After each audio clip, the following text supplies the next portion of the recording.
Hey guys, welcome to the 2024 Goodwood Festival of Speed. We're here with BMW Classic, and I'm joined today once again by Sean from Precision Sport Industries in Orlando, Florida. You might have seen our video by now from BMW Classic in Munich. It was just 2 weeks ago. Yeah, I think so. And now we're here back again looking at some new classic cars. But we're going to focus on the racing history of BMW, and we have quite a few products here that we can talk about. But let's start with one that's quite exciting, and that's the one right behind us. And this is a BMW 2002, but not your regular 2002. The official name is 2002 TIK. So tell me what that stands for, and then we can take a look at the car too. Yes, I mean, just by the name, it's a fuel injected with an added turbo. So the turbo added about 70 horsepower to the motor. Car makes around 280 horsepower now, and they actually had fitted the turbo to make sure that the next season in Group 5, the drivers were going to be able to have that power ready for their disposal. Okay, so if you were to compare this with a regular 2002, how would you describe that engine in even more detail? Well, it's a standard M20, and it has the fuel-injected mechanical fuel pump that a TII would have, but this was fitted with a turbo after the fact. And when we spoke to the Prince, he was telling us about the driving style of the car. Has to keep it in boost, has to keep it in power, because not only of the lightweight nature of the car, but the way the power delivery is, he really has to stay in it. And it really made the car ultra competitive. It ended up winning the Group 5, I believe, in 68. Exactly. So 68, Dieter Quester was the driver and managed to win the European Tour, the European Touring Car Championship with this car. And then today you mentioned the Prince. It's Prince Leopold of Bavaria. He will actually drive this car today up the hill. He's got a very wide racing history, very detailed racing history, I guess. He drove a lot of cars in the past. This is a pretty famous car from 2002 as are concerned.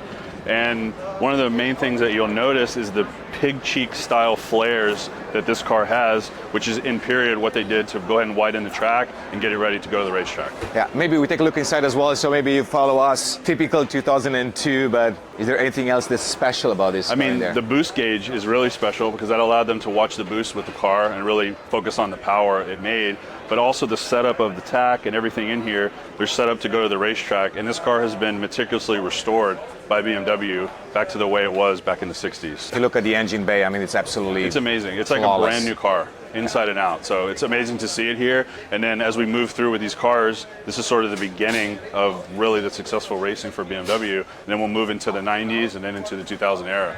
So in 1994, BMW wanted to compete in a new series, which was called ADOC.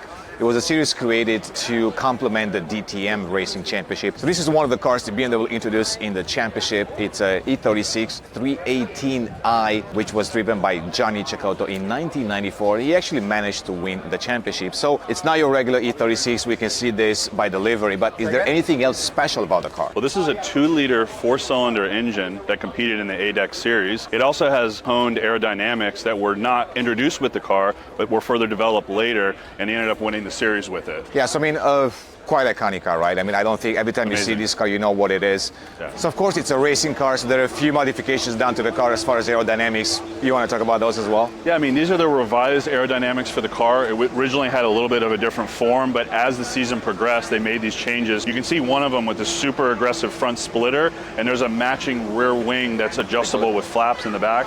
They can actually adjust the downforce with the car. Again, gives you the ability to set it up for different tracks and different setups as the season goes on. And this livery, man, it's absolutely beautiful. I mean, it's an amazing livery. Car, once again, pristine. I mean, you can see inside, absolutely spotless inside. It is, and another thing I'll point out is a lot of the E36s of the day ran sedans rather than the coupes because the actual chassis is stiffer for racing. So you'll notice here this is a sedan and not a coupe, which most people would assume would be the race car. It's not, it's a sedan. What's the weight of the car, do you remember? It's about 2,200 pounds. Okay, and it makes about 285 horsepower, so that's a good weight to power ratio. RPM, so it's a really high revving 4-cylinder. It's got a sequential gearbox in it, which is really top technology in 1994. Again, another period of BMW of success, but also it's an icon here at Goodwood Festival of Speed. Okay, so now we're going to move a little bit closer to our times, and we're going to see one of the winning cars for Le Mans, which is quite iconic, and we can talk about that as well. Absolutely. So here we are 5 years later with BMW Motorsport, And we have behind us the V12 LMR. So this car will be actually driven today by the BMW MCO Frank Van Miel. Of course, it's an iconic car. It's actually the only car the BMW managed to win Le Mans with, 1999. And it's an interesting project because it started a few years earlier than that. It was a collaboration between BMW Motorsport and the Williams F1 team.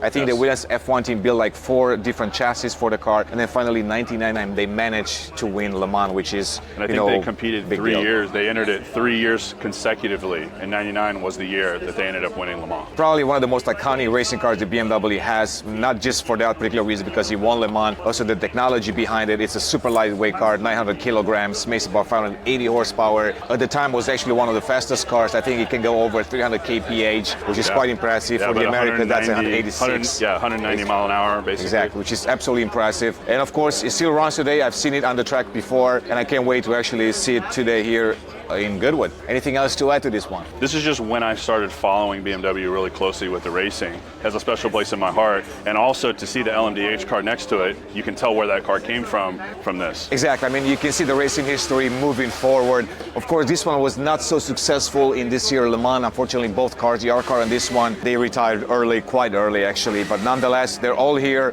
This is the history of BMW Classic here at Goodwood Festival of Speed. Of course, we have a lot more content coming up, so we're going to keep you updated. Sean, thanks for all the insights. I guess we'll keep moving around here, show some more cars, newer cars, older cars. We will, and there's some secret stuff that we have to go find now, so let's start walking and get those cars. Sounds good. Guys, thanks for watching. We'll see you in the next one.